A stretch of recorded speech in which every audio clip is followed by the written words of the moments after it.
They didn't just come for you once. They came in waves, from every direction. And the craziest part, they all thought they'd win, not because you were weak, but because you stayed quiet, because you didn't scream, didn't post paragraphs, didn't beg for fairness. And in their world, where noise equals power, your silence felt like surrender. It wasn't. It was recalibration. It was the moment you stopped playing their game and started building your own.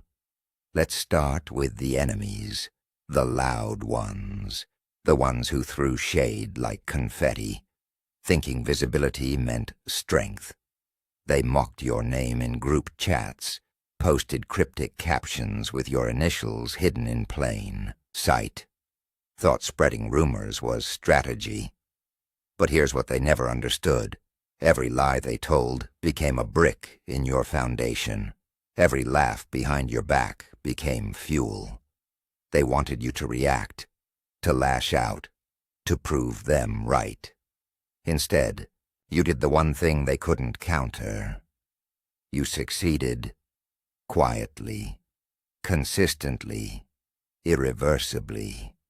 And now they watch, from a distance, from the shadows of their own fading relevance. They don't talk about you anymore. They talk around you, like your name is cursed, like saying it too loud might summon the truth they tried to bury. But you're not a ghost. Ghosts disappear. You linger in their minds, in their circles, in the very spaces they tried to erase you from. And the worst part for them, you didn't even have to say a word, but the loudest weren't the most dangerous. No, the real damage came from the ones who smiled while they cut. The bosses, the ones with titles they didn't earn, and egos they couldn't hide. They called you family while paying you in exposure, offered you opportunities that were just unpaid overtime in disguise. They dangled promotions like carrots, then gave them to the ones who laughed at their jokes a little too loud. Remember that? You brought ideas, you brought energy, you brought results, and they gave you a pat on the back and a maybe next year. But here's when it changed, when you realized their approval wasn't a door, it was a leash, and the second you stopped tugging on it, they panicked. Because power doesn't come from titles, it comes from not needing them. You stopped asking for permission, started building in silence, launched your own thing, moved markets they didn't even know existed. And now they're watching your LinkedIn like it's a stock ticker, Googling your name before meetings, trying to mimic your tone, your style, your confidence, like they can download the software without living through the updates. But they'll never get it, because you didn't learn from a playbook. You learned from betrayal, from being overlooked, from being told your ceiling was lower than your potential. And when you finally broke through, you didn't look back. You looked up. And then there were the friends, oh, the friends, the ones who swore they had your back. Until your back was against the wall, they loved you when you were struggling, when you were small, when your dreams fit neatly in their comfort zone. But the second you started rising, the second your name carried weight, they got quiet, then nervous, then toxic. They started calling your confidence arrogance, your success luck, your boundaries coldness. They'd say, "You've changed," like it was an insult. Brenda, of course I changed. I stopped pretending I didn't deserve more. I stopped apologizing for outgrowing people who never grew at all. They didn't want you broken. They wanted you beneath them. That's the dirty secret no one talks about. Some people don't hate your pain. They hate your peace. Because your healing exposes their stagnation. Your joy highlights their jealousy. And the second you stopped shrinking, they started scheming. But you didn't fight. You didn't expose them. You just left. Quietly. Gracefully. Like turning off a light in a room full of moths. No drama. No public call-outs. Just a slow fade. And the sudden silence, where their influence used to be. Closure isn't always a conversation. Sometimes it's just a playlist, a plane ticket, and a new phone number. Then came the witches. Don't laugh. You know the type. Dressed in linen, speaking in vibes, calling themselves light workers, while stabbing you with passive aggression. They'd hug you with one arm and text your enemies with the other. Talk about high frequencies while spreading low-energy gossip. Burn sage in the morning, then curse your name by noon. They didn't believe in magic. They used it as a weapon, as a smokescreen. They'd say, "I'm sending you love."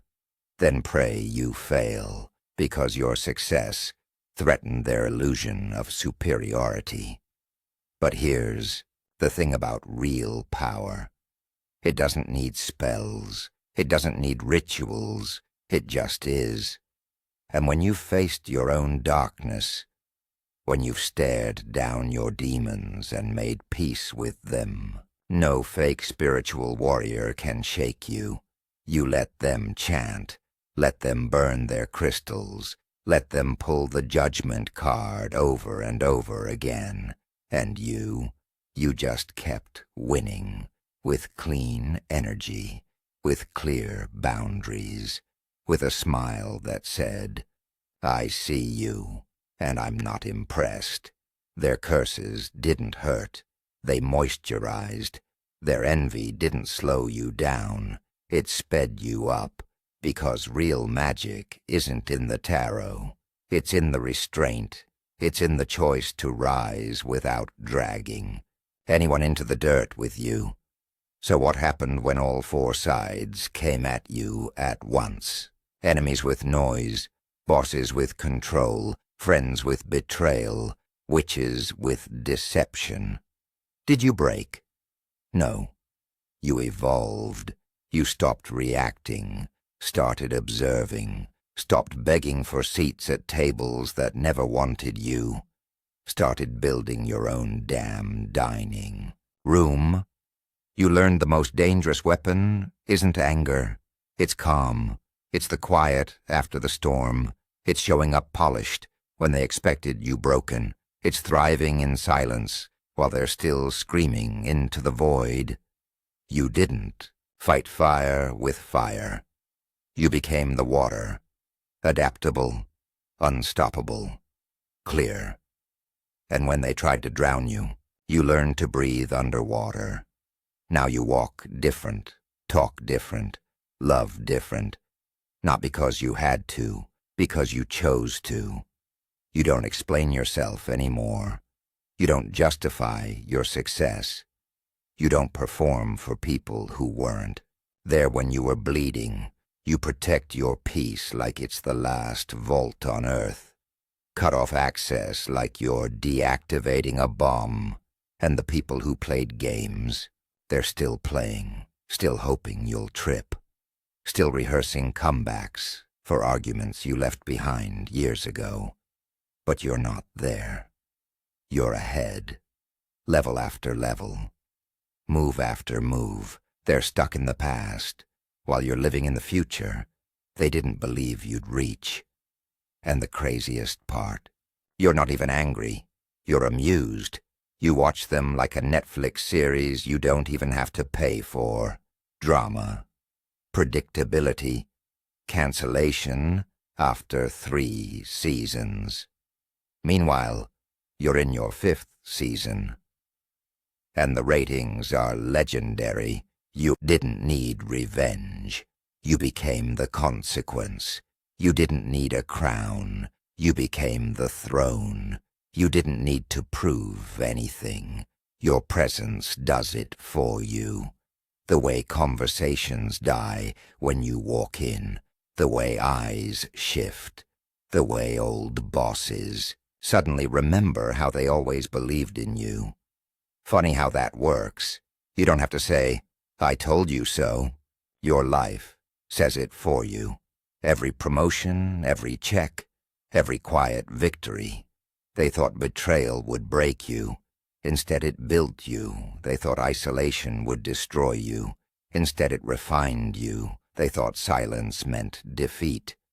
But silence was your strategy, your armor, your launch code. And now you're not just surviving, you're resurrecting. Every setback became a setup. Every lie became a lesson. Every betrayal became a blueprint. You didn't just make it out. You made it look easy. You walked through rooms like a storm in slow motion, polite, poised, unshakable. And the people who tried to end you, they don't sleep because they know.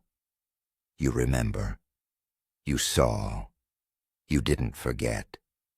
You just grew too powerful to waste energy on them. Real power isn't loud. It's the quiet confidence of someone who's been through hell and came out with better hair, a fatter bank account, and zero tolerance for nonsense.